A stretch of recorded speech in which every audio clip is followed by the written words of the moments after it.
Hello, friends. Welcome to this week's episode of the Remarkable People Podcast, the Mike Murphy story. This week, we're going to talk about Mike's remarkable journey from being groomed by his parents to be a badass, pictures of him with cigarettes and beers in his hand at 9 months old, to him running away at 14 with $4 in his pocket. And then he talks about his journey through today, where he went from a troubled youth with bad addictions and problems to someone who found his way, peace, joy, gratitude, thankfulness, and how a class and a gentleman God used to change his life.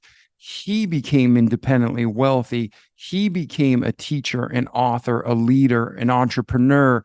And then he used that money for what we should do, to give back and to return to the community and to help others. So in this episode, we're going to talk about the biblical balance between God, the creator, and what some people call the universe. We're going to talk about different terms in the quantum realm and the law of creation and manifestation. We're going to talk about the correlation between health and wellness and illness and just depravity of our souls and our bodies, and how many things emotionally turn to cancers and Crohn's disease and other illnesses that we think we just can't control or we take drugs for. So this is a packed episode, little bit different format, but like all our episodes, we're honestly here to help you grow and glorify God. And I think this episode's spot on to do that. So check out this episode, the Mike Murphy story. Reach out to me, reach out to Mike, send it to your friends. And hopefully Mike and I can help you continue the journey. Hopefully you send it to friends who are going to continue to grow from it and grow with you. And as iron sharpeneth iron, so the man the countenance of his friend, right? Don't be afraid to ask for help. Don't be afraid to get people to join you on your journey. And we only need God to stand. But many times it's just nice to have somebody with us in the flesh. So I'm David Pasqualone. This is our remarkable friend, Mike Murphy. Enjoy this episode. The Remarkable People Podcast. Check it out.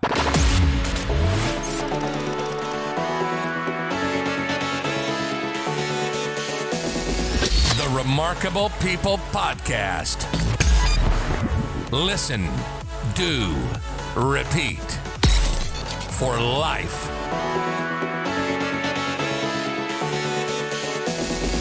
The Remarkable People Podcast.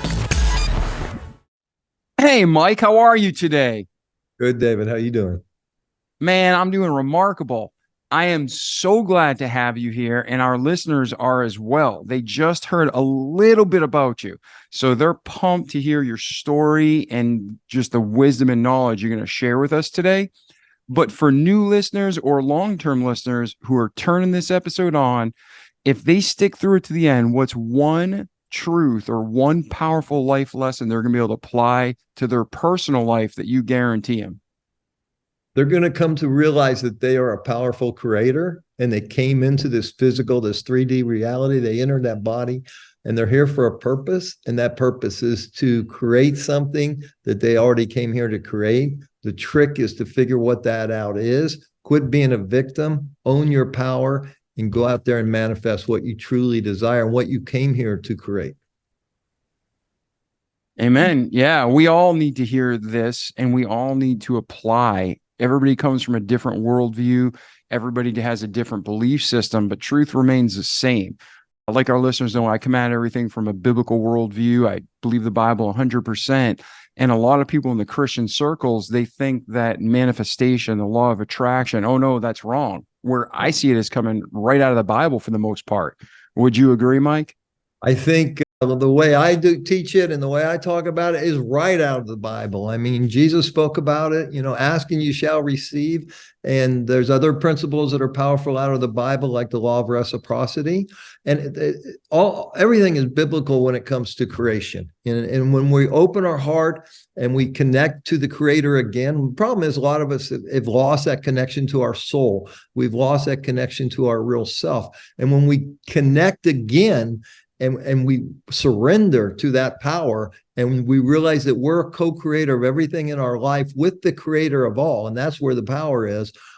then we can really manifest what we truly desire. And the world needs that right now. And people need to learn this process. Yeah, I couldn't agree more. And, a lot of people, you hear the verses, you reap what you sow, or some people call it karma. And you're going to hear different terms in this episode, ladies and gentlemen, but think of it through the filter you've known, and then also filter it through, okay, I'm not going to be so open-minded, my brain's going to fall out, but help me to think and consider and filter everything I'm learning through the Bible. And if it matches up, then Mike's sharing with us some really powerful life truths that are going to change my life. So Mike, before we get into this episode and talking about manifestation and tips and tricks that we can use in our own life starting today to start this process of growth, how did you get here? Where were you born? What was your upbringing like? And what brought you through to today? Yeah, so I'm going to share, I don't like to talk about the past a lot, but I'm going to talk about some important things so you understand where I'm coming from, because there's teaching moments within. I can show you. Yeah, and just so you know, and before you go on, Mike, the reason why we talk about this in the show is not only so people can connect, but because something obviously, or a series of things happen to bring you to this place in life. And we want the listeners to understand how you got here and what built that foundation for where Mike is today. So share as much or as little as you feel comfortable. Yeah. And what's important to know about me, wherever your listener is, whatever mistake they've made, whatever problem they've had in life, odds are I've probably gone through it myself, because I've had a very strange, difficult, challenging life. And I was born in 1957. And I can show you a picture 9 months after being born, where I'm sitting on the couch as a 9-month-old. I have a cigarette hanging out of my mouth. I have a bottle of beer between my legs, and my mother had taken a Polaroid. And on the Polaroid, she had written, "Learning fast, just like mommy and daddy." See, because we're all programmed by our environment. Okay. So I was born white in America in 1957. So this was a great country then. And I was able to, in spite of all my frailties, once I learned the secret, okay, literally the secret, once I learned that, then I could manifest great wealth. Prior to that, I was a product of my environment. So I was programmed to smoke. I was when even you can program a 9-month-old baby. People have to understand, when we're born, our mind is in theta brainwave state, right? What does that mean? So the brain has different frequencies. Right now, you and I are in beta.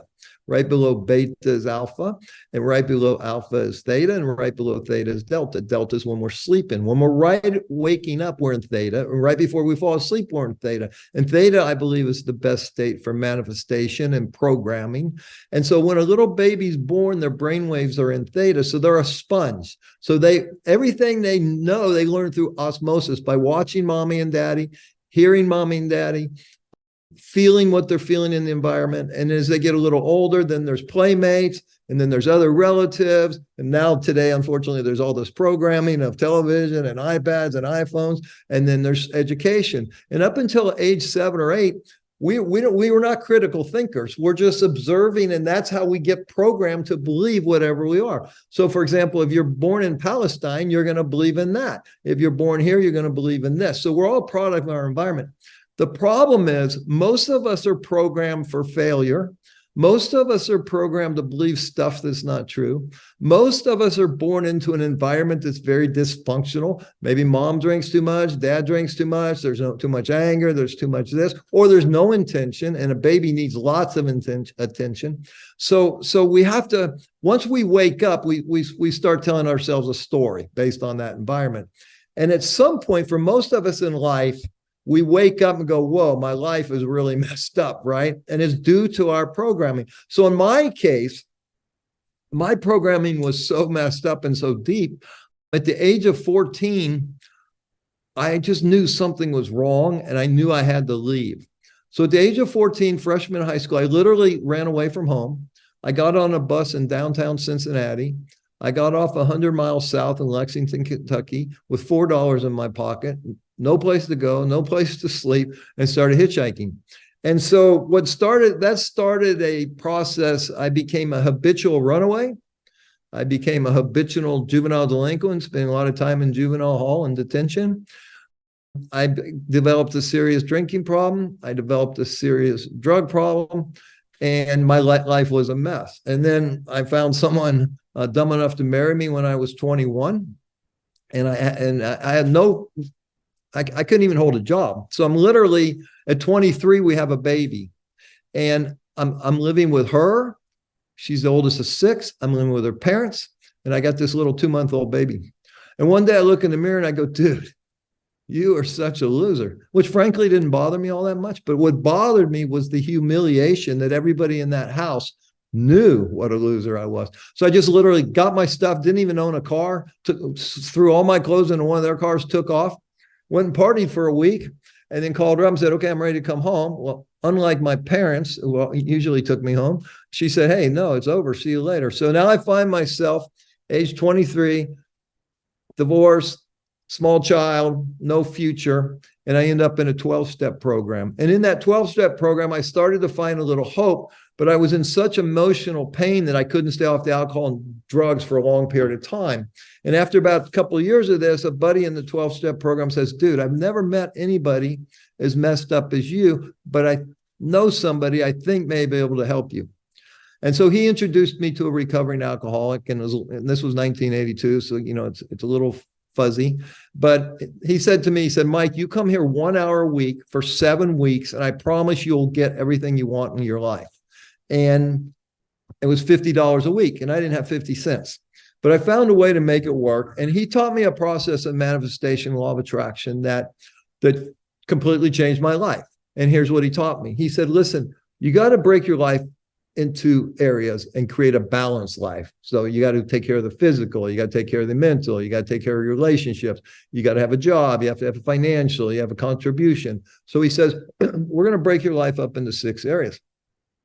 And each week we're going to write a powerful intention of what you want in that area of your life. And he said, there's no difference between imagination and reality. So whatever you can imagine can become your reality. He said, what do you want most? I said, I want to get this woman back and my child back. She hates my guts. I only see my child once a week. It's breaking my heart. I don't want some other guy raising my kid. I want to get this marriage back together. And we've been divorced for 2 years. She literally hates my guts. And he goes, okay, let's write it out as if it already exists. So he has me start writing. Lisa and I are so happily married. Our daughter, Michelle, thrives into this marriage. Now, it's all fantasy, right? But as I'm writing, I just got a little bit of hope. Something kind of switched, right? The pain kind of subsided for a second. And I come back. So we write about a paragraph or 2. And he come back next week. What do you want next? I want to own my own business. So we write an intention that I already own my own business. And here's the important thing that I've learned since. Then you got to feel as if it's real, because feeling is where the power is. The heart is where the power is. This thing up here that we all live in our mind and our head, and we think this thing is so brainwashed and manipulated to believe stuff that's not true. But when we go to our heart and we start to feel our way through life, it's a lot easier. So anyways, I write this powerful intention that how I own my own business. What do you want next, Mike? I want to make $10,000 a month. I've never made more than $2,000. What do you want next, Mike? I want to own my own house. I had no credit but bad credit. I had nothing for a down payment on 40 grand in debt. And what do you want next, Mike? I want to be very healthy. I want to run a marathon. What do you want next, Mike? And it has to be around contribution, because you have to give back. That's part of being a balanced life. I said, well, my dad had a troubled childhood. I had a troubled childhood. I'm going to create a home for troubled youth. Okay. Week 7. So now I have 6 intentions written out, and I'm just going about my life, meeting this guy every hour. And week 7 is where the magic happened. So this is 1982. For you younger people out there, what he did is he brought out a thing called a boom box. A boom box is a big box that we used to listen to music on, right? And he put in a cassette tape that had theta brainwave music on. Then he handed me a relaxation script, and he handed me a microphone attached to a tape recorder. He said, here's what we're going to do. I'm going to start playing the music, and you're going to record in your own voice into this tape recorder, this relaxation script. It was about 2 pages long. And then you're going to read your 6 intentions. And that's what I did. And so what I know, and then he said, so I left there 7 weeks later with a cassette tape, with a relaxation script embedded with theta brainwave music, 6 intentions, and $350 port. He said, here's what I want you to do. I want you to listen every morning right when you wake up, and I want you to listen every night right before you go to bed.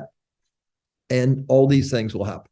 Well, of course, I'm somewhat skeptical, but I'm desperate. I have no hope. So I'm going to follow these simple little directions. And so I start listening. Within 4 months, I own my own business. And within 2 years, this woman calls me up and asks me out on a date. We get remarried. We have 3 more kids. I've made way more than $10,000 a month. And I got my own, within a few years, I owned my own house and got it with no down payment. Got to finance the whole 9 yards. So everything started to work. So this process works, right? So now I go and I create a lot of wealth. I go from a car. When this started, first business I created was a restaurant. And then I expanded that. And then I become a car salesman, started selling cars. And I'll never forget this. I'm selling cars for about a year. And I tell my office mate, I said, I'm going to own my own dealership pretty soon. He goes, well, that's impossible. That takes millions of dollars. You're never going to do that. And I think it was about 3 years after that, I was a partner in a dealership. And a couple of years after, I owned my own. And the reason why this all works, this is how nature works. This is how God created this whole place. And let me add, early in the Bible, in Genesis, it says that God spoke this world into its existence. So the power of sound, energy, vibrating at a certain frequency, God said, let there be light, and there was light. Okay. The animals, everything, the entire creation was spoken into existence. Because Tesla taught us that if you want to understand the universe, you have to understand energy, vibration, and frequency. And there's nothing more important, no more valuable than sound frequency. It's a certain sound, the right sound with the right frequency, with the right energy, with the right emotion attached to it, like gratitude, love, joy, compassion. Everything that comes into, I would challenge all of you listeners out there, I would challenge you to think of one thing that's now in your physical reality that didn't first start as a thought with a desire linked to it. Okay. Everything in my life, everything in my world started as a thought and a desire. And that's how everything is created. If you want to grow an oak tree, you got to plant an acorn. Okay. And then you have to be a little patient. That's the problem with all this law of attraction stuff. Nobody wants to be patient anymore. We live in a microwave society now, and that fast food society. And now I don't even have to go get out of my car and drive down to Five Guys. I just get out my phone and order DoorDash. I mean, it's gotten crazy, right? And so the whole system is designed to disempower us with limiting beliefs and make us a victim. And everything is opposite of that. We are a powerful creator that came here to create something. We have a purpose. There is a God. There is a creator. And when we tune in, we can manifest great things. Now, with all that said, it doesn't mean it's easy. Okay. Life is still difficult. One of my favorite books of all time is The Road Less Traveled by M. Scott Peck. The opening line of that book is life is difficult. Why? Because we live in duality. Wherever this world is, I call it the frequency of light. It's 1% of all frequencies. And if you understand quantum physics, you understand it. When you break it all down, there's nothing but just energy. So we came from singularity, which is where God is, right? But to create this 3D physical reality, there had to be a break. So there had to be an opposite. So this world is made up of atoms. What are atoms? Positive and negative energy. Create this powerful energy. So in this world that we live in right now, you can't have good without evil. You can't have black without white. You can't have hot without cold. So therein lies the problem. Because I'm spirit, I'm soul, I'm timeless, I'm energy, but I live in this animal body. I urinate, I fornicate, I defecate. And so that's the break, right? So especially when I'm up here, none of this makes sense because I look at the world and I see all these things that don't resonate with this. So the world wants you to live up here, but when we move into here, then we can see clearly. As Jesus said, we have eyes to see and ears to hear, and we can see the truth. But that's a difficult journey. And the biggest challenge we all have, especially me, is to continue to unprogram our childhood programming and replace it with programming of empowering beliefs that are true for us. It only has to be true for me to be effective, right? And so there's 7-8 billion of us, and we all have our own belief system, even around Christianity. How many different versions of Christianity are there? How many different translations of the Bible? So you need to find your own truth in your own heart and make sure that it's a powerful one. And the most powerful one in my world is the golden rule that Christ taught us. Do unto others as you have others do unto you. Give, be compassionate, be loving, be kind. That's the energy I want to tap into. But all of those attributes have an opposite, okay? The opposite of love is hate. And some people tap into the hate, okay? It's all energy. And so the trick is to realize that who we really are. So many of us think we're our bodies, right? So I'm 66. Well, where's my 40-year-old body? Where's my 10-year-old body? No, this body is made up of 50 trillion individual living conscious cells that are working their butts off together to make a vessel for my soul, okay? I'm not my thoughts, okay?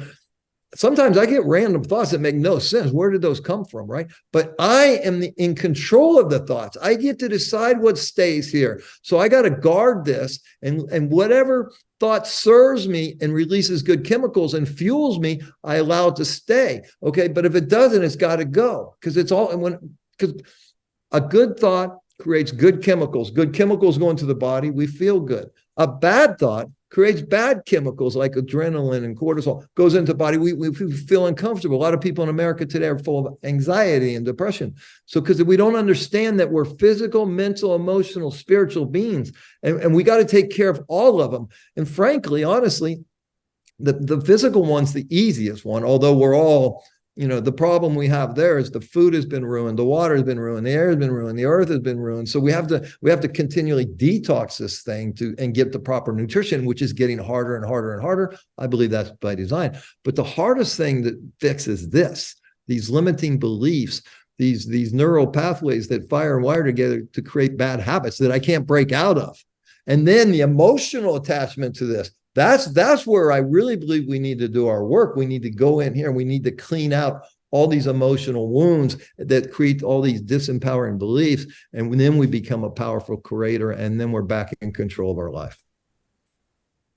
And when you talked about this, there's so much to cover, and it's interesting. And so many people I've spoken to have a very similar, not the same story, but what I'm saying, the frequencies and the letting go and the reprogramming your brain, that's so true. So you mentioned that when you started, it was 6 weeks of just basically you were writing out how you wanted that aspect of your life. You had 6 aspects of your life, and then it came together with that theta programming of you reading it out loud. Is that correct? And the power, I believe, is in a couple things. So I have this cassette tape. So now I'm listening to these 6 intentions every morning, every night. So I'm staying focused. Okay. If nothing else, I'm focused because every morning, every night, I'm telling my body, I'm telling my mind, I'm telling my heart what it is I want. And I'm reprogramming my subconscious mind. So let me talk about the subconscious real quick. So the subconscious, where we live 95% of the time. Right now, I'm conscious, right? So I'm aware of what I'm doing. But when I go unconscious, what takes over? The subconscious mind. Give you an example. When you're 16 and you go to the DMV to take your driving test, you're fully conscious, okay? You're turning on your turn signal. You got both hands on the steering wheel, and you're looking over your shoulder. You're fully conscious, and you're driving that. 10 years later, you've done it 100 times. You're not even conscious that you're driving a car. Okay. You got one hand on the steering wheel. You may or may not look behind you. What's driving? And you're thinking of a million different things. You're thinking of the problems at home. You're thinking of problems at work. You're thinking about what you're going to do this weekend. So you're not consciously there. So who's driving that car? Your subconscious. The subconscious, we spend 95% of our time, our subconscious, which is our programming, okay, which are our belief systems that we've never asked or never questioned. That's what's running our life. And that's why we get triggered all the time so easily, because we're not conscious, and we got so much subconscious programming that just will erupt with if you say something to me and you remind me of something that happened to me that was trauma, I might unload on you and it has nothing to do with you because you've triggered something in me that's in my subconscious. But here's the power of the subconscious. Right now, your subconscious, my subconscious mind is taking in 1 million bits of information every second. That's 1 million bits of information every second. Imagine that. And it knows everything that's going on in my body, everything out here, what's going on behind me, the air, to everything is being monitored by my subconscious mind. Then it chooses 40 bits of data to deliver to my conscious mind. And what 40 bits of data does it choose? It's choosing, not me. The subconscious is choosing what to deliver to my conscious mind. It's determined by what it thinks I want. And what does it think I want? It's what it hears me say all the time, how I feel all the time. So if I walk around all the time and go, man, nothing ever goes right for me. Gosh darn it, I just can't figure this life out. Man, why do I always screw up? That subconscious mind, that supercomputer is going to look for 40 bits of data to deliver to my conscious mind to reinforce that belief system. So that's why it's so important what we think about all the time. So important how we feel all the time. Like if I'm in a constant state of gratitude, I can't feel depressed. It's impossible. If I'm in a constant feeling, this is feeling now. If I'm vibrating a frequency of love, I can't hate. So we have to understand that. So the subconscious mind is super powerful. But here's the other thing. There's only one mind, where all of our minds are connected, okay? And there's only one heart. We are all connected. We are all one. And that's why the world is so messed up today, because there's so much division. And if there's suffering anywhere in the world, if one person is suffering anywhere in the world, we're going to feel it, right? So we have to really guard our mind and our heart. But the other superpower that I believe that what happens because of this connection, and you have to understand that right here is energy, right? This is called the field of infinite possibilities. The Bible calls it ether. Tesla called it plasma. The Chinese call it chi. The Indians call it prana, but it's energy. This right here is energy, okay? The quantum field is right here.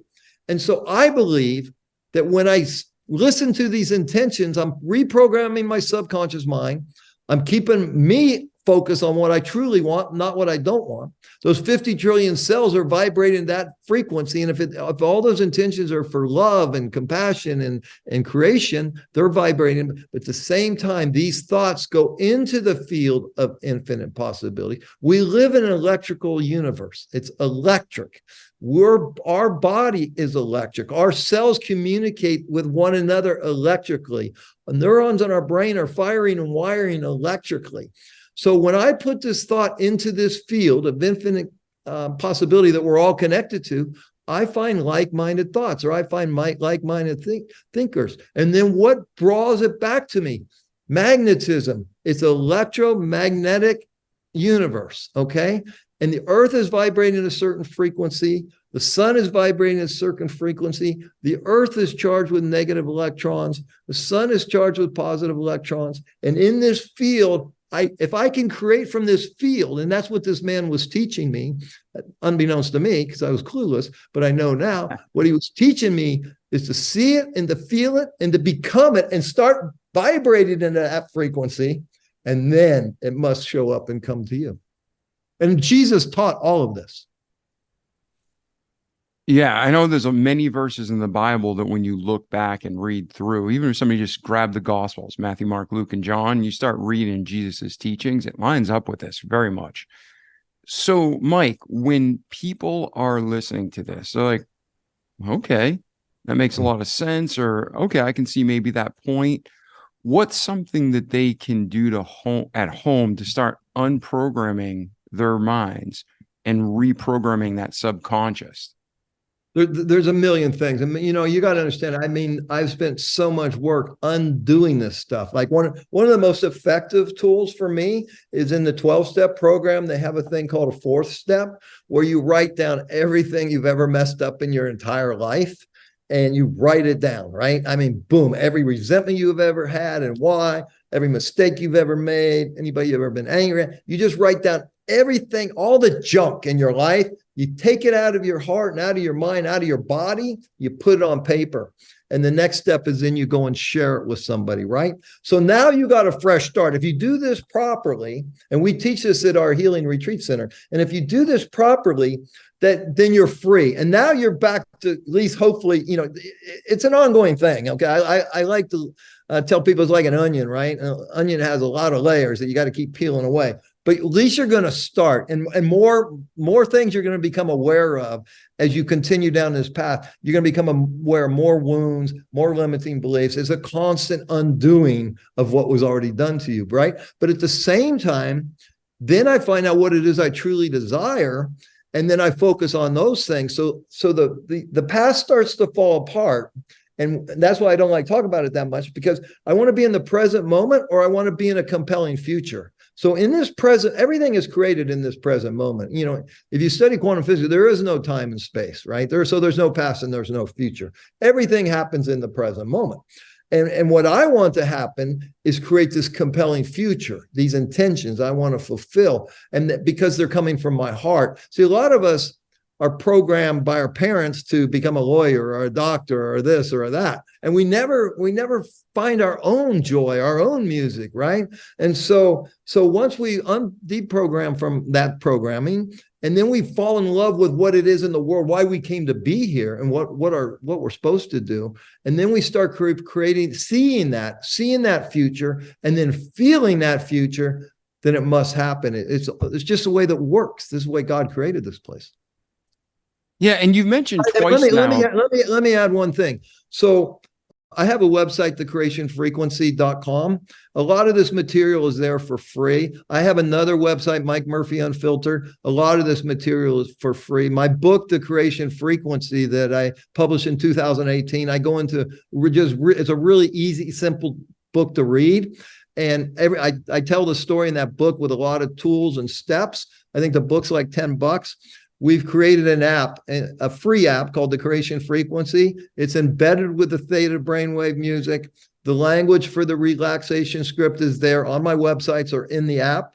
So it's very simple now for people to use the same technology that the man taught me in 1982. I've made it very, very simple for people to use this technology. So there's no excuses. The trick is to go inside, to silence the mind, to go inside, look back, contemplate, look at your past. What's holding you back? Here's what I know for sure. And I don't know if you're familiar with the work of Dr. Joe Dispenza or not, but I love his work. And here's his basic teachings, which, by the way, what I learned in 1982 pretty much is what he's teaching today. And I think he started teaching around 2000. He had a very profound experience. But so there's, King Solomon said there's nothing new under the sun. But what I love about Dr. Joe's work, he says, listen, if you want to change your personal reality, you need to change your personality. So what determines your personal reality? Everything you do. What determines what you do? What you think and what you feel. So Edison, I think it was Edison or Einstein or somebody said, the definition of insanity is to keep doing the same thing over and over again and expecting a different result. And that's the dilemma, right? So, and for most people, they have to have a serious event like a death of a loved one, which was in my case, or cancer, or a devastating accident. And then they start to wake up. Then they start to realize they were on the wrong track. Then they go, oh man, I got to change things, right? But to change your personal reality, you got to change who you are. You got to change the way you think. You got to change the way you feel. You got to change the way you move your body. You got to heal your body, got to heal your mind, heal your heart, and then start creating new activities of mind, heart, and then your actions will create a new personal reality. But until you change, nothing's going to change. And in today's society, everybody's looking for a pill or a magic lecture or this or that, and it ain't coming. Okay. If you don't like where you are, you got to buckle up, get up, do some work, change your personality, and then change your personal reality. Yeah, and I like how you stress that work needs to be put into it, because a lot of the false teachers, they just go ahead and be like, oh, just do this and everything will be okay. And there is some truth to that, but you reap what you sow. We play how we practice. So there's our role and responsibility in everything. So I'm glad you've brought that up. Now, when it comes to the past, you talked about this twice. And even though you discussed you don't want to spend a lot of time in the past, which I totally understand, you've also mentioned how you do go back and you jot things down, you get things out. So there's a balance that we all need in every aspect of life. And when it comes to the past, we don't want to be those people who, are in denial and push it to the side and it just grows in us. But we also don't want to be the victim mentality where we think of it every day and it just festers and overtakes us. So where do you think the balance is, and how do people deal with the hardships of the past? That's simple. Because once I look at it and I heal it, and then there's no more emotional charge, okay? There's nothing's going to charge me emotionally. Then my past becomes my wisdom, because now it's just an experience with no emotional charge. Okay. So I think back in time to my wife's death, right? And before that would sadden me, which lowers my emotional frequency, which opens up it's self-defeating, it's limiting, right? But now I look at that, I can talk about, because there's no emotional charge because I've healed from it. So now that experience is wisdom, and that's wisdom I can share. Like I have a friend right now just lost their spouse. So I can now take that experience, because it's not emotionally charging to me. It's not going to drag me down emotionally.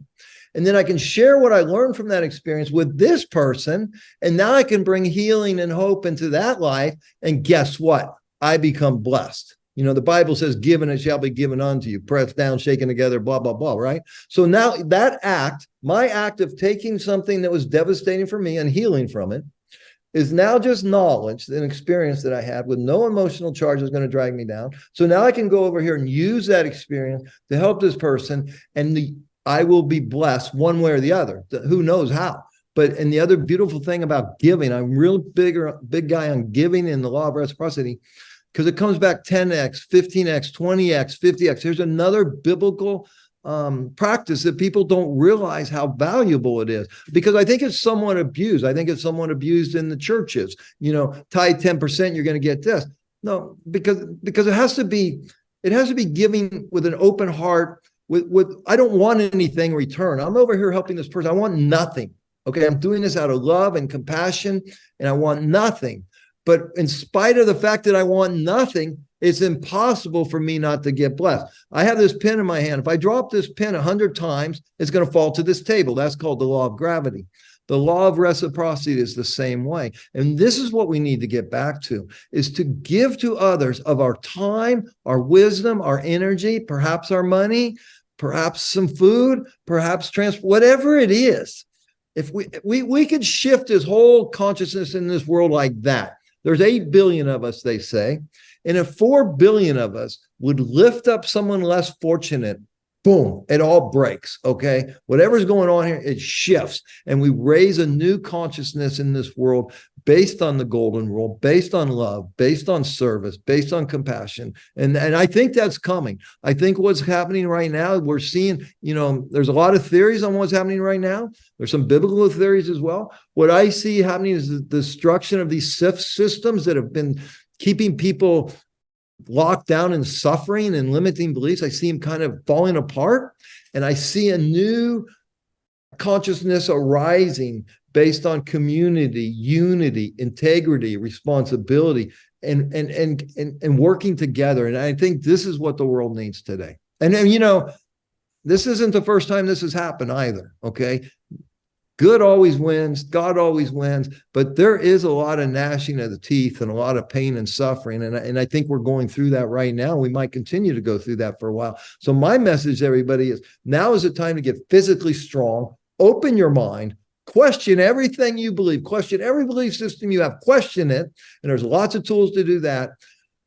Take that 18-inch journey from that mind to that heart. And most people have closed this because we get hurt. We contract. I get it. I've been hurt. I know the feeling. But when we contract this heart, there's nowhere else to go but the mind. The mind is a dangerous place to live, because I can manipulate you. I can lie to you. I can brainwash you from my mind. From my heart, I can't do any of that, because the heart is pure, because the heart is connected to the creator of all.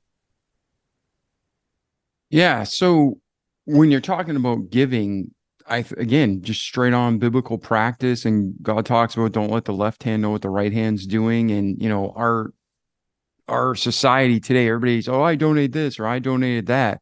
And that's not the right intention. It's private between you and God and the purpose, right? So again, it's what you're saying is totally lining up. God loveth a cheerful giver. But when you're talking about taking the past, dealing with it, healing from it, and then moving on. Again, biblical. God pours into you the Holy Spirit, and we give from the overflow. We don't give from sacrifice because you can't give what you don't have. So I guess the key question now is, how do you recommend the people hurt, serious trauma, great loss?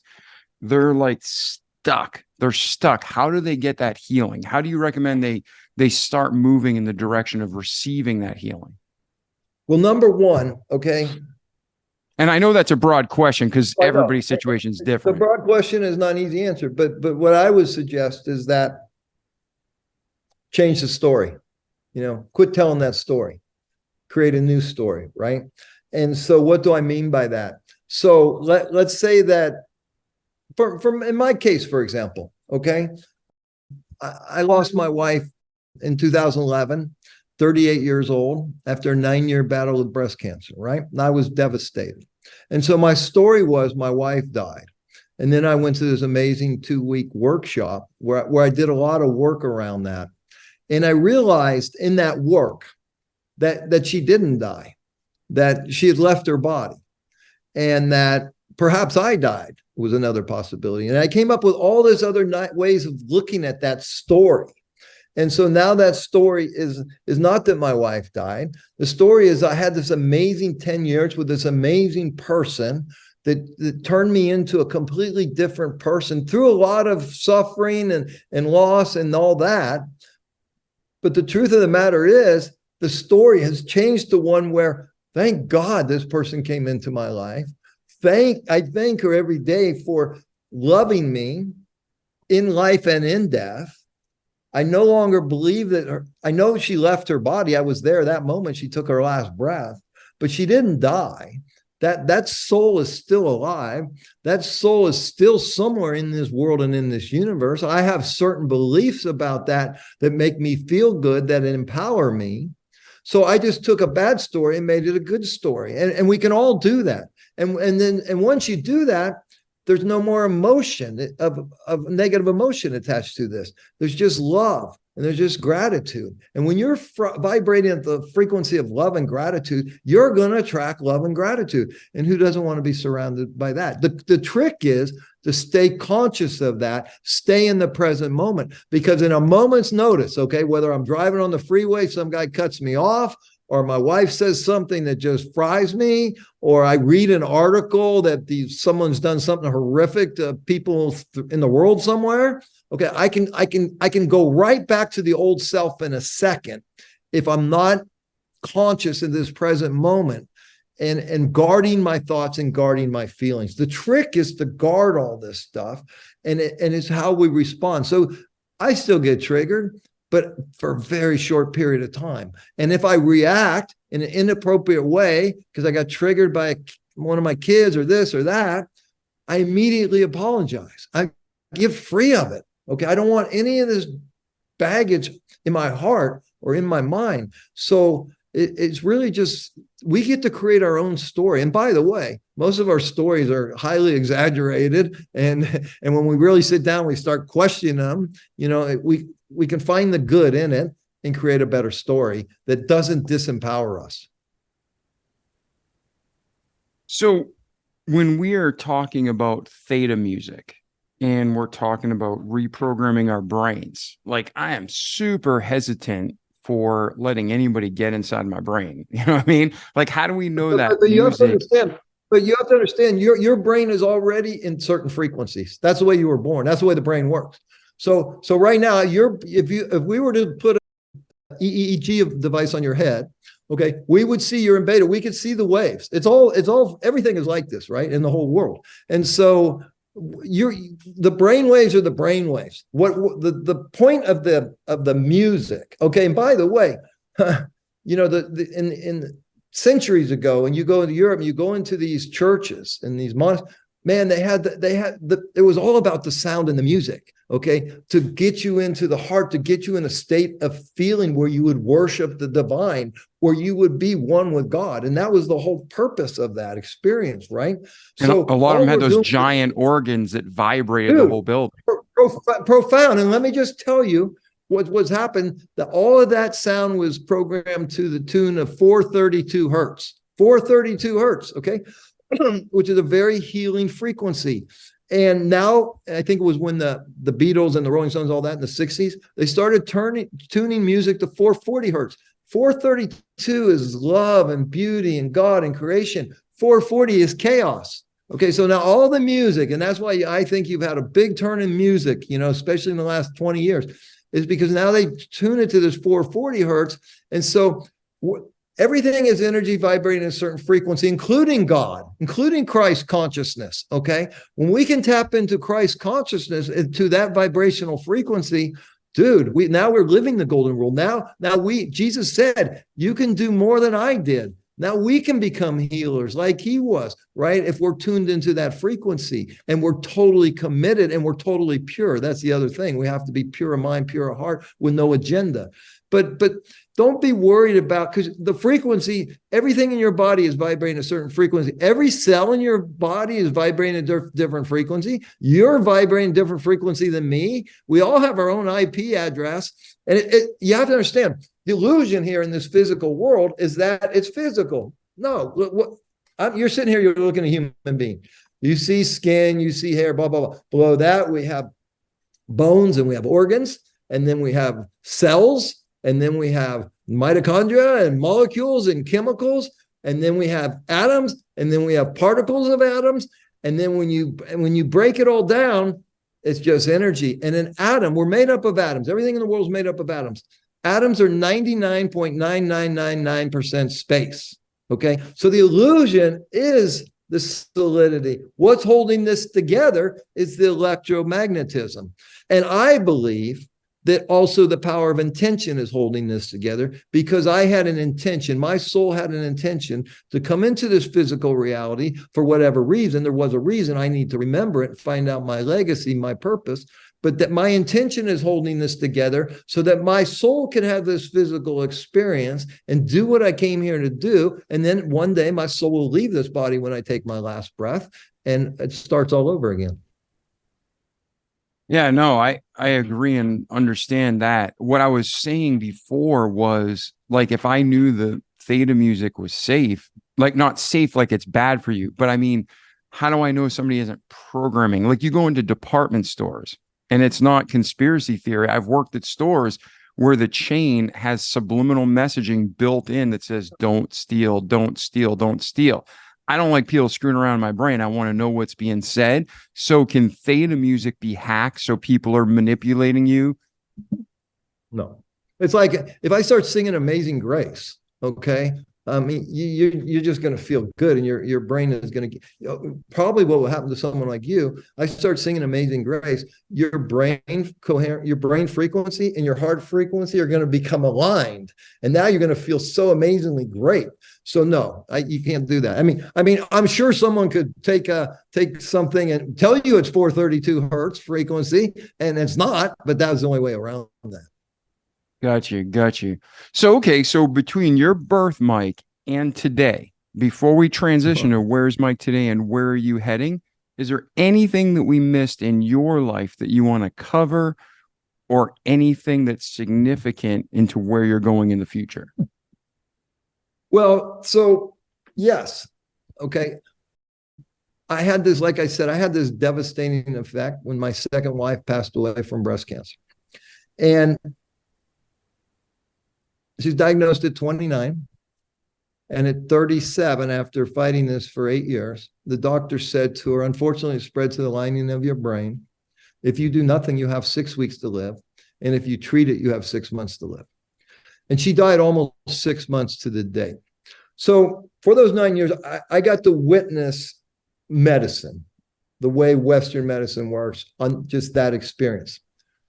Right after she had passed, about 3 or 4 weeks, and I was devastated. I was so defenseless. It was the worst thing ever happened to me. I was so devastated. I feel as if finally God could come into my heart, fillet it open, pull out all the arrogance, all this bullshit, all this self-centeredness, and replace it with love. So here I am, brokenhearted and despair and devastated, with this big, wide open heart full of love, but nowhere near grounded to Mother Earth. I mean, I was in another different world. It was impossible to explain. But a few weeks after she passed, a friend called me up and said, Mike, my sister-in-law is moving to San Francisco from Montana because she has stage 4 breast cancer. She's 38 years old. She has 3 children. Can you help her find an oncologist? I said, sure. So I took her to my late wife's oncologist. Her name was Amanda. He ordered some tests. I went with her because I had nothing else to do. We probably went to about 5 or 6 doctor appointments or surgeries or what have you over a 2-week period of time. Amanda was a minority.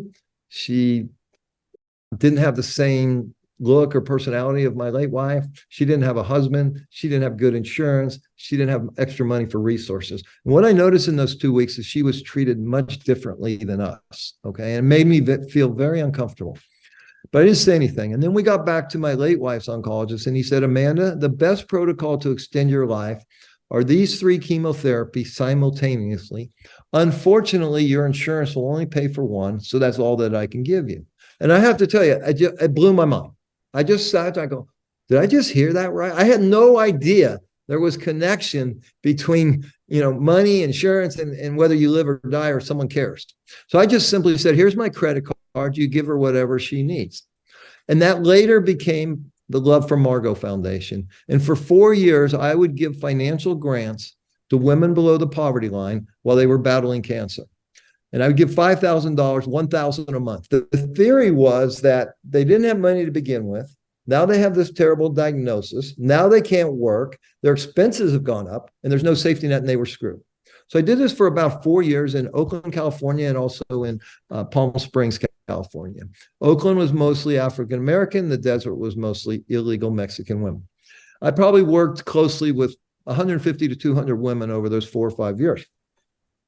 It worked maybe 5 or 10% of the time, where we would give someone a grant, they would go through treatment, they get back on their feet, and they go back to work. 90% of the time, they got sicker and sicker and sicker and died. So after about 4 or 5 years and well over $1 million, I go, man, I can't keep doing this. I go, what can I do now? I go, okay, let's help them strengthen their immune system. So I started buying them water purifiers and juicing machines and vegetables and say, okay, come on. This Western medicine, this chemo, this radiation, the surgery, all this is weakening you. Let's try to strengthen you. And after about a year of that, I mean, literally the most beautiful women in the world have me in their house, cook me dinners. I fell in love with every single one of them, and horrendous stories you wouldn't even believe. That's how I know most illness is related to emotional wounds, because they told me. But after a while, I mean, they think I'm their doctor and I'm a car salesman, and I just couldn't keep doing it anymore. So I go, okay, now what can I do? So I ended up buying a place in South America. I have a 20-acre farm with 12 bedrooms. We've created a most beautiful retreat center. We have a 2-week transformational healing retreat journey that we do, 17 a year. And so now we charge people with money. And then twice a year, we do one of these retreats for free, pro bono, to either women below the poverty line or the other people that I want to serve that I feel are very disadvantaged right now are these returning veterans from Iraq and Afghanistan. 25 a day are committing suicide. Their body is very, very toxic, but what they've seen and what they felt, and it's just really tragic. So I really believe that our retreat center and all the protocols that we do and all the teachings that we do could have a big impact. So we're just starting this right now. I've been working on this for a long time. We've done some retreats, we've helped some people, but now we're launching a real official program. And so our intention for 2024 is we're going to do 17 of these retreats. 15 of them we'll charge people, and then we'll do 2 pro bono for these groups of people. So that's where my passion, that's where all my time, energy, and money and passion is going right now, is building this place and building this experience where people can, everything I've been talking about, because I really believe that if you want to change, you need to understand why.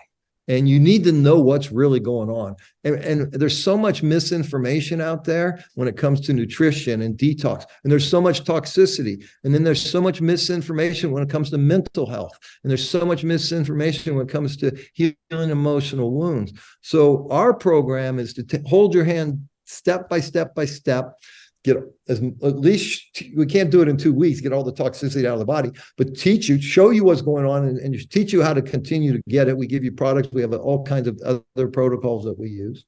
At the same time, we give you IVs, ozone therapy. We grow 50 different vegetables. You literally pull it out of the ground. You go in and we make you a green juice. You're getting the greatest nutrition you've ever had in your whole life. We have soil that's no chemicals, nothing's ever been grown in there before. So we're going to really address the physical. And then we're also going to get in here. We're going to do a lot of work with these neural pathways and rewiring and getting rid of bad habits and creating good ones. And then most importantly, getting into this heart. We all have emotional wounds. Most people stuff them and aren't even realized, but they're at some level, they're affecting the quality of your life and they're affecting your health. So we spend a lot of time like that. And our intention is that everybody has this amazing experience, this beautiful spiritual awakening. They go back into their home and into their community. And then we create a little ripple effect because we follow them for a year. And so we call it a place for healing. And not that we heal, we believe that within all of us is the power to heal ourselves. And so we try to teach people that and transformation, but transformation that lasts. You don't go and have a 2-month experience. What we're going to teach you is going to be embedded in your mind, heart, soul, and body, and it will stay with you. Yes. And when you're talking about how our emotions, our trauma, our pain, different words, different circumstances, but how that correlates to illness. Talk about that, because so many people today, especially within the United States, we have listeners from 110 plus countries around the world, but I live in the United States. So that's what I'm most familiar with. And I know that the mentality in the United States for most people is, I get sick, I go to the doctor, I take a drug, it has a side effect, I take another drug, I keep eating crap, I keep the stress, I keep the situation. Nothing changes in my life. I'm just masking the symptoms, right? But how many people get cancer? How many people get kidney failure? How many people have, not just emotional, we're talking just straight up physiological, tumors and growths and fibromyalgia. So talk to our listeners about the importance of the correlation between emotions leading to the dysfunction of the disease. Yeah. So I believe it's proven, that all these chronic diseases that you just mentioned are all related to our environment. They're not genetic. Okay. I would say our genomes, our genetics play 2 or 3% role. And we can overcome that because now we're learning about epigenetics. We're learning how we can turn genes on and turn them off based on what we think and what we feel. So I'm going to tell you one thing that will make you sick, and we're all doing it right now. And I got the same problem, and I'm trying to stop. Okay, we got to turn off this TV. We got to turn off this internet. All that stuff, all these troubles in the world that we bring into are affecting our vibrational energy, lowering our immune system, and making us ripe for illness. So that's one issue right there. Okay. We have to be very, very careful what we let into our mind and into our heart. Then we have all the programming of our youth, childhood, or perhaps we had a terrible marriage and we were abused. Perhaps we had a terrible sexual, if we're a woman, we had some sort of sexual trauma, or even guys. We have to go in there and we have to take a look at all that and find a way to heal that. So some of us can go in there and heal it on our own, but 90% of the time we need some help healing that stuff. But we got to be willing to look at it and identify it, because all that stuff, I'll give you an example. So after my wife passed, I wanted to write a book about her. And at the exact same time I was getting ready to write a book about her, I found all her journals from age 12 to age 38.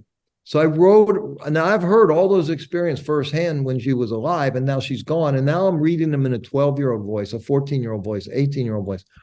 And I promise you, she manifested that breast cancer because of emotional wounds that were never healed. I'm reminded of another woman right now. So the name of our nonprofit foundation is the Love from Margot Foundation. And I'm reminded of a 35-year-old woman, stage 1 breast cancer, never should have died. Okay. And a beautiful soul. She loved our foundation. She loved us. She loved it so much, she would make little care packets for women, new women that came to our foundation. They're going through chemo, help them with the damage from chemo, whether it's dry skin or fingernails or whatever. She put these little packages because she'd gone through it herself. She knew what they were going through. So she would give them a tool to ease their pain, right? And so as I got to know her, she told me that from age 8 to age 14, her mother sold her to men for sex so her mother could buy crack cocaine. So I don't think that ever got healed in her, okay? And that's why the stage 1 breast cancer, which is the easiest one to fix and to beat, especially with her attitude, she died within 2 years. And I really believe that it was because that stuff, that 6 years being sold for sex never got resolved. And especially, listen, we got to clean that stuff up, and we got to find forgiveness. It's the resentment. It's the unresolved resentment, the unresolved hate, the unresolved guilt, the unresolved shame. This lowers our frequency. This lowers our immune system. This lowers everything in our body. So when we heal that, boom, we get a burst of energy and we become lighter and we become more energetic. It's all energy. When I'm strong and I'm working out, I'm eating right, I'm guarding my mind, I'm only thinking good things, I'm guarding my emotions and my feelings, life is easy, okay? We got to be, but the moment I go unconscious and something gets me back into that, goes like that, and then I'm right back to the old person. So we kind of jumped because we're going to transition into, okay, make sure between your birth and today we've covered everything. And then we transition to where's Mike today and where are you heading? And we just kind of got a piece of that with what you're doing in South America. Yeah. So if someone wants to get a hold, no, that's okay. I'm just saying if someone wants to get a hold of you, if somebody wants to learn more, if they want to reach out and just continue the conversation or hire you to work together to help them heal their lives, what's the best way to reach you, Mike? Yeah. So if you're interested in healing and coming to our retreat center, it's mountainsofhope.com. And you just schedule a call with me and we get on the phone. I explain the process to you, that we have different room types. I tell you the cost. So, and there's a wealth of information on our website. So that's mountainsofhope.com. Me personally, if you want to learn more about the creation frequency or reach out to me, my website is Murphyunfiltered.com. Both pages have a contact form. Both contact forms come to me. But my passion right now, Mike Murphy Unfiltered, I've written 4 books, published 3. I have a new one coming out in a couple months. And so that was my course for the creation frequency. That was my author page. It's not very fulfilling to me, frankly, as much as Mountains of Hope. Because Mountains of Hope is a place where people can come. So who's Mountains of Hope designed for? Well, I'm a 66-year-old baby boomer, and there's a ton of us, okay? And most of us are overweight. Most of us have some sort of chronic illness, whether it's hypertension, type 2 diabetes, some sort of autoimmune disease, maybe some heart disease, maybe an early diagnosis of cancer, or maybe they're strong and fit and healthy and they just want to come here for prevention, because I really believe we need to be constantly detoxing our body. So that's one avatar, okay? Someone older that has this issue. Anybody that's recently has a diagnosis with cancer, I think it's a great place for you to come and learn, a lot of education. I really believe that the toxicity in our bodies, I'm talking heavy metals, like I just healed my heart, heavy metals and parasites, okay, were destroying my heart. So I did a heavy metal detox, a parasite cleanse, and I healed my heart. So the problem here today, especially in America, is the food's not even real. It's geomodified organisms that they created so that before they harvest the wheat or the corn, they can drench it with a thing called glyphosate, which I used to use to kill weeds in my yard, called Roundup. And so every time we eat something like that, we're eating pure poison. And it's not even real food. So we don't even know the impact on that. But I can tell you the impact of glyphosate in the gut is it ruins the good bacteria in the gut. And the gut is it's the brain. Okay.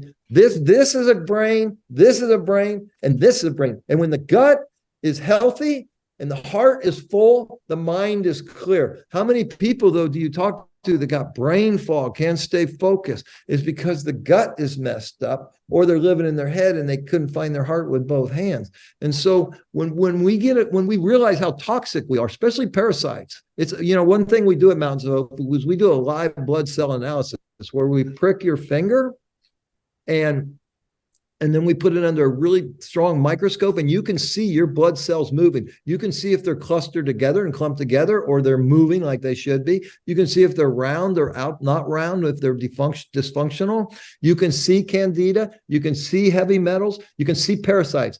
I had one done. It's 1 drop of blood, 6 parasites. 1 drop of blood. So how many drops of blood are in my body? So how many parasites were in my body, right? And so if we're not careful with this stuff, there's a National Geographic video that I watched the other day. It said parasites have killed more humans than all the wars combined. And so, especially here, if you eat a lot of sushi here, you're full of parasites.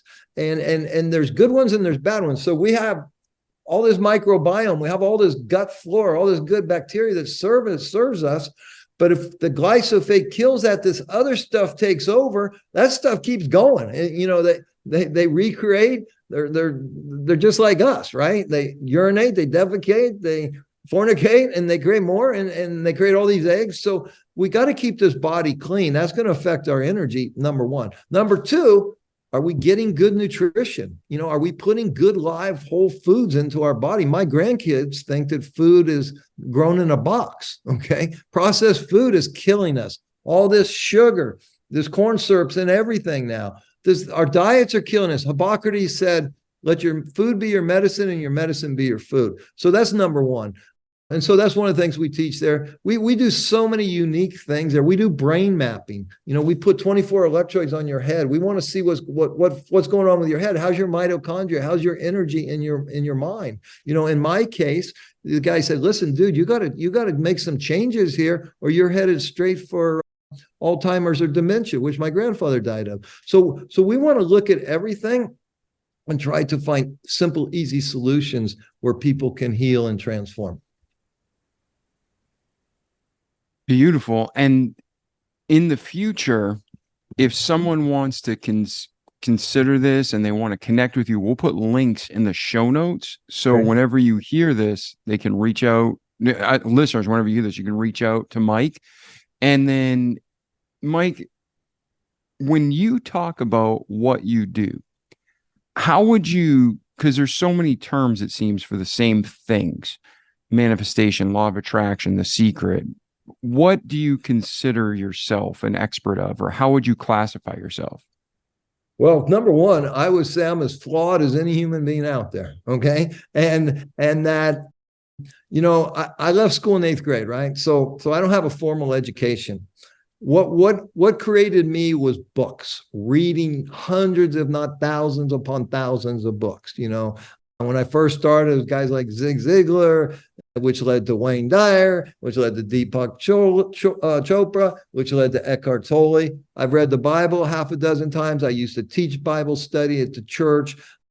Every ancient religion I've studied, in all these books, and right now I'm into like Dr. Joe Dispenza. I'm into a woman named Byron Katie, which is the most powerful work going right now. There's another great teacher today, Dr. Bruce Lipton, on epigenetics and consciousness. So my mind is wide open to everything and learning. The power is in education, because we're not taught, anything really. I mean, who taught us about sex? I mean, I have a kid at 23 years old. Who taught me how to raise a kid?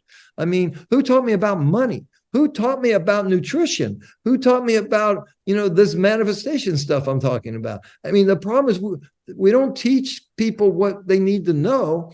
They teach us what they want us to know so that we can serve them, right?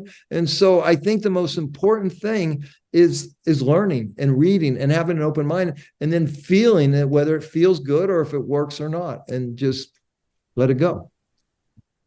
All right. If you don't mind, if you have time for one more question, some people, they're so disconnected from their mind and heart. It might be 18 inches, but it could be 10 miles. How do you help people reconnect the feeling, put the mind, the false beliefs, the limiting beliefs away, and just to feel, even if they're going through the routines in the morning and going through the exercises of, the positivity and the saying this has already happened in the manifestation, what are some hacks or tips to help people really feel? I hate to say this, but I'm not sure there are any. But what I believe is that life, God, the creator, is going to get you there if that's where you're supposed to get to. And I'll give you an example. Unfortunately, if you're born to two really God-centered, spiritual, grounded to earth, mature, no bad habits parents, I think you'll find. And I don't think that happens very, very often, if ever at all, right? So most of us are born into some sort of dysfunction, and the world is certainly very dysfunctional. I'm going to speak about, I think everybody will eventually take this journey from here to here, but I'm afraid most people take it in that last breath. I know in my late wife's case, the cancer woke her up. I know in the hundreds of women that I worked with when I had my nonprofit foundation, most of them, if not all of them, told me cancer was a gift. Cancer was a blessing. Cancer woke us up.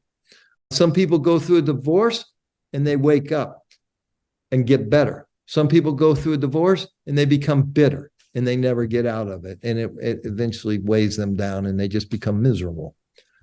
I'm going to take the example of my father. My father grew up in a very difficult situation. His father passed away when he was 11 of cirrhosis of the liver. His mother was an alcoholic. And when he was 14, the mother was drunk. She had a drunk boyfriend over. Someone got stabbed. I can't recall if my dad got stabbed or the guy got stabbed, but my dad ended up in, this is, a long time ago. He ended up in juvenile hall, became a ward of the state of California. Eventually, he got out. His aunt, who was never married, no siblings, raised him. My dad's heart closed back then and never, ever opened. When I came along, I knew him for the first, 20-something years of his life. I knew him as a guy that drank a lot. And, my dad was a professional baseball player, AAA level. My dad was the youngest national sales manager for Procter & Gamble with a high school education. And he became a Skid Row alcoholic because alcohol eventually took over every aspect of his life. Then he got sober. And for 40 years, he helped a lot of people in that program. But he never got comfortable in his own skin. He could never feel. He lived here. You couldn't touch this man's heart. You couldn't get him to. Oh, it was just, especially after my mother died. My mother was his blankie, his binky. And when she was gone, it got even worse. Until the last hour of his life. And I'll never forget this. It was just a couple of years ago. And we'd gone up. I'm in Southern California. He's in Northern California. We go up there, and I go up there, my wife, my sister, my brother, a couple of people in the house. My dad's in there at the end of his life, day or two to go, right? And they go, "You want to go talk to your dad?" I go, "No, my time's going to come. And when it comes, I'm going to go in there." And so we got there in the evening. We flew up, and I didn't go in and see him. We come back early the next morning again, but I didn't want other people in there. I wanted to be private. And finally, there was a moment where no one was around. And I went into his bed. His eyes were closed, and when you're dying, you don't know what's going on if you're the witness of it. And I pull up a chair right next to the bed. And we had a very difficult relationship, which started to heal in 2007 after my mother died. And I really, really poured my life into him because he was so devastated. And I just started to tell him, and his eyes are closed and labored breathing and all that, how much I loved him and what a great father he was and how proud I am of him. And just for about 20, 30 minutes, right? And then I start seeing tears flowing down this man's. And then his right eye was closest to me. And he opened his right eye just a little bit, all these tears. And then I start singing the Our Father because he's Catholic. And then I just start singing spiritual songs and telling him I love him. And just for like 30 minutes, I promise you, this man moved from here to here, and it was broken wide open. So he took that last breath about 30 minutes after I left the room. And I promise you, when he left his body, that heart was open. And I believe that is where most people end up opening their heart. For people like me, pain and suffering will also lead us to start searching, start answering questions.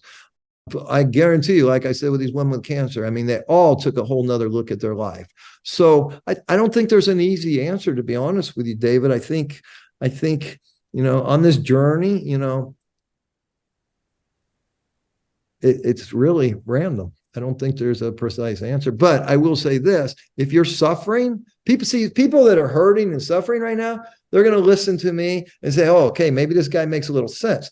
People that are hitting on all 8 cylinders and making a lot of money and they feel good and they got no problems, they're going to think it's a bunch of, woo-woo, right? So, when the old saying, when the student is ready, the teacher will appear. And so this message is not for everybody, maybe today, but maybe at some point we're all ready for a new message at some point when we're in pain and we're suffering. When the student is ready, the teacher will appear. I don't think I've ever heard that before. That's great. Everything you said is fantastic, but you had to drop that bomb right at the end. All right, Mike. Well, it's true. I really think it's true. Yeah, no, I'm in the split seconds I had to process that. I'm thinking through my life and I'm like, yeah, God always put someone in my life right when I need them. Yeah. So, well, Mike, it's been a true honor and pleasure to speak with you today.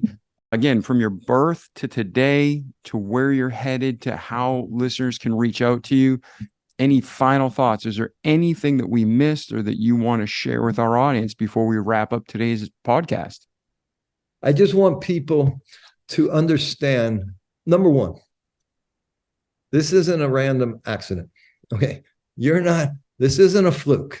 Okay. If you study just how one cell works, okay, I mean, this was created. Okay. So whatever you choose to believe is your higher power, there is a higher power, there is a God, there is a creator. Number one. So try to find that for you and try to get in touch with you, because we all need that power to fulfill our destiny. Secondly, you're not a victim. We're either all victims or none of us are victims. Victim, you've given your power up. You have no power. So I take responsibility for everything in my life, the good, the bad, and the ugly. I created it. I own it. On some level, I allowed it to happen. And with that attitude as a creator, now I have the power to change it. So for everything I have in my life, whether it's an illness or a financial situation or a relationship situation, if I accept the fact that I created it, then I have the power to fix it and make it better. So I think that's the most powerful thing that people have to realize, because I think the system today wants to program everybody to be a victim because then they can control us, right? But when we're powerful creators and we realize that we're connected to the creator of all, okay, then we become very, very powerful. And more importantly, we become very, very peaceful. And, Jesus talked about the peace that passes all understanding. And I think we need to experience that. We need to get out of our way. And you're not going to find the peace that passes all understanding up here, ladies and gentlemen. Okay. This is a freaking insane asylum. But here you will experience. And for those listening and not watching, Mike was pointing to his head. Yeah. If you live in the head, you're dead. Okay. But when you move to the heart, you're home. Okay. Heart is home and the head is dead. So I think that's the message. Awesome, my friend. Well, it's a true honor to meet you and to catch up on the podcast today.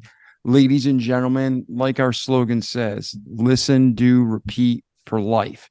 Don't just listen to the great advice Mike gave today, but do it. Repeat the good parts each day over and over again so you can have a great life in this world, but most importantly, in eternity to come. Because like Mike and I have both told you, and more importantly, it's the truth from the Bible. God is real. He is the great creator. He loves you and he only wants what's best for you. So reach out to Mike, reach out to myself, and if we can help you in any way, we will. So Mike, again, thank you for being here today, my friend. Thank you, David. It's been a pleasure. All right, ladies and gentlemen, remember, please share this podcast with people you think it'll help. We love you and we'll see you in the next episode. Ciao. The Remarkable People Podcast. Check it out.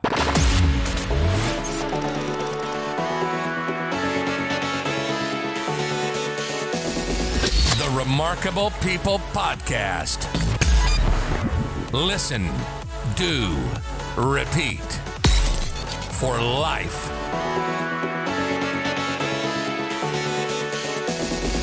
The Remarkable People Podcast.